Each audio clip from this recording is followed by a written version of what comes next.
Hey, I'm Sal at Decco Ranch. Welcome. Today we're taking the Triumph Street Twin down to the arena. There's a cattle guard down there. Today's video is all about that cattle guard and cattle guards in general. I have avoided it for 2 years. 2 years where I use the side gate. So stick with me. Let's talk about cattle guards. Oh, love that sound. It's a great sound.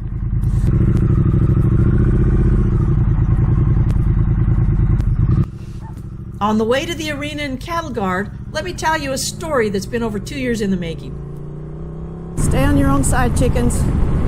I've been riding my bikes to the arena for different reasons, and I always use that side gate to enter the premises. And that's because that cattle guard scares me so much. And my big fear, and maybe you guys have fears also, riding your bikes. If you do, throw it down in the comments. My big fear is that I would start riding over the cattle guard, the front tire would slide sideways between the gaps on those rails, the handlebars would be ripped out of my hands, the bike would fall into that gap, the bike would go down, flip, I'd go with it. Not good. That's been my big fear. And that's why I wouldn't go over that cattle guard. So I decided maybe I should start looking at this a little closer, because I don't know if this is a valid fear or am I just being irrational. Is it just one of those things that, you know, some things scare you and you really don't have any reason to? I didn't know. So I decided to start researching cattle guards. Here's what I learned. I thought it was valuable enough where I wanted to share it with all of you. The primary goal of a cattle guard is to provide a visual deterrent that messes with a cow's depth perception and their feeling of stability. The cow needs to believe that it cannot safely cross that cattle guard. Well, it turns out that the cattle guard has the same effect on me that it's supposed to have on cows. I found stories of dirt bikes and quads going over cattle guards. Some made it safely, some did not, some have been flipped. There are a lot of different types of cattle guard systems, meaning there's a variety of recognized cattle guard designs. Each one has their own load ratings, not to mention the do-it-yourself creations. Cattle guards can be found on a lot of roads and highways out there, not just private driveways. You can also find them in forests, parks, Bureau of Land Management properties, anywhere on privately owned lands and pastures. They're used to contain cattle, they're used to keep deer out, different animals in or out. Cattle guards can also be used for drainage, flood guards, mud guards, not just for animals. And the distance across the cattle guard is based on a few feet beyond how far that animal can jump that they want to either keep in or out. So the cattle guards, the ones that are there to keep cattle in or out, generally have an 8-foot span across, and that's based on how far a cow is known to jump, plus another 3 feet added. Most of the cattle guards are at ground or road level, but some are raised above ground level. They're usually constructed of steel top rails over steel cross beams, but they can be on railroad ties. The perfect cattle guard should be 12 inches deep with the pit underneath. The shallow pits don't have that same scare factor with the cows as the deeper pits do, and if they get deeper than 12 inches, it becomes dangerous to the cows. If they do step in it and get stuck, it can leave them incapacitated. They can have flat or round top rails. The flat rails usually are a smoother ride for vehicles, which would be naturally more conducive to motorcycles. The round top rails, although they're not as smooth for vehicles, they are more prohibitive to cows and provides a greater deterrent.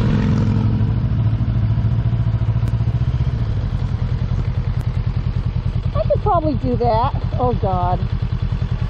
I'm thinking I could probably go across that, but what if it gets off?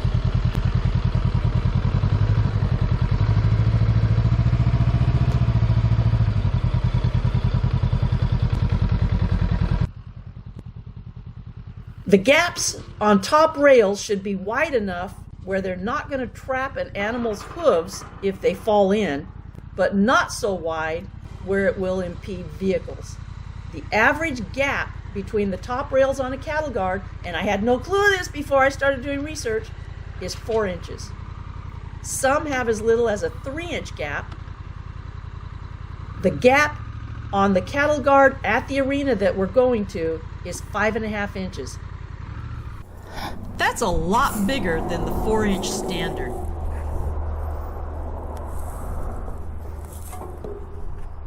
5.5 inches gap between those. I went home, yes, I did this. I went home and measured the actual amount of tire tread on my bike tires that touches the ground at any given time. And I figured this would help me determine how well those tires would be able to cross the cattle guard. And maybe that sounds a little extreme, but I really wanted to know how much possibility of trouble could I expect. But after measuring the tires and measuring that gap between the cattle guard rails, I was feeling pretty certain that I could do it, but I was still a little anxious because I haven't done it in so many years. I chose the Honda Rebel 500 to be the first motorcycle that I took to try crossing the cattle guard. I figured the Honda had the fattest tires in front, more so than my other bikes, and I figured that would give me more grip and it was less likely to have the front wheel twist in the gap between the rails while I'm riding it across. This is my first ride across the cattle guard, and here's how it went. I'm on the Rebel 500, about to take it across the cattle guard for the first time.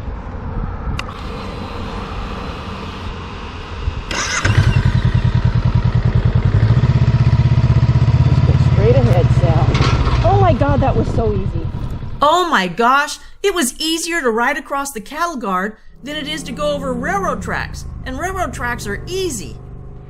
It's actually more challenging to be on roads that have those little grooves in them for distribution of water, or to be on those bridges that have the grooves in them, and they're still easy enough. You just have to pay attention and not let that front tire wander. But on cattle guards, it was easier than that. It was absolutely no problem. Now I was feeling pretty stupid for avoiding that cattle guard for so long. All that anxiety I've had for the past couple of years, totally unfounded. After the Rebel 500, I decided to take other bikes across with skinnier front tires just to see if there's a difference based on the tire width. So I took a ride there on the Zero SRS, the electric bike, which is an amazing bike. It went across the cattle guard every bit as easily as the Honda Rebel 500. I took the 1100, I took the DCT, I took all the different bikes there. No issues whatsoever. After I had gone over that cattle guard and gotten over this fear, I was out on a group ride in the Jackson-Sonora area in the foothills. We stopped off at the New Maloney's Reservoir. There was a New Maloney's Park there with campers. While driving through the park, there just happened to be a cattle guard across that paved road right in our path. I had all the confidence I needed to go straight over that cattle guard. No issues. It was so easy. I will never, ever be afraid of cattle guards again. Here I am pulling into the arena on the Triumph Street Twin. I brought the video camera with me so I can film the tires close up as they go over the rails and to see how far into the gap do those tires actually drop. So I am down here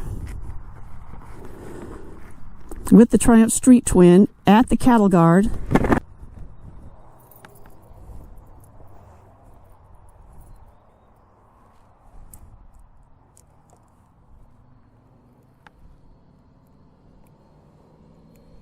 This one.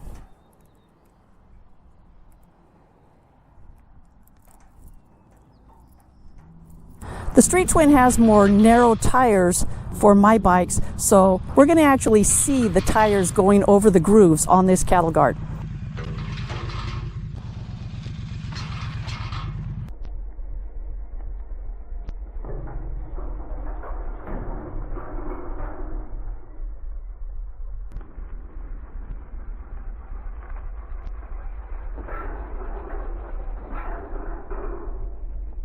This really helped me overcome my fear of cattle guards. Maybe you have fears of your own, things that you don't want to do on your bike that you think is possible, but you're just not doing it because those fears are holding you back. And a lot of times it's just the unknown that's holding you back. What is it that you fear on your bike? Leave some comments below. Hopefully you guys overcome your fears. I know this has helped make me a better rider for the future. That's it for today.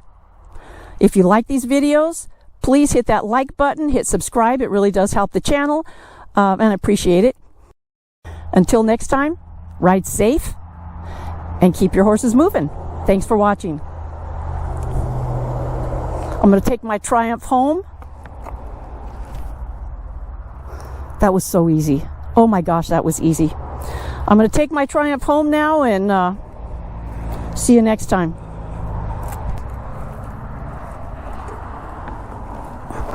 God, this is a nice bike. This is a fun bike. Just in case anybody's wondering, this is a super, super fun bike. Loves to hug the corners. A lot of motorcycles going down this highway too.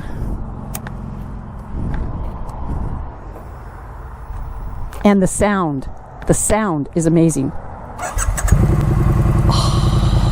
Oh. Bye.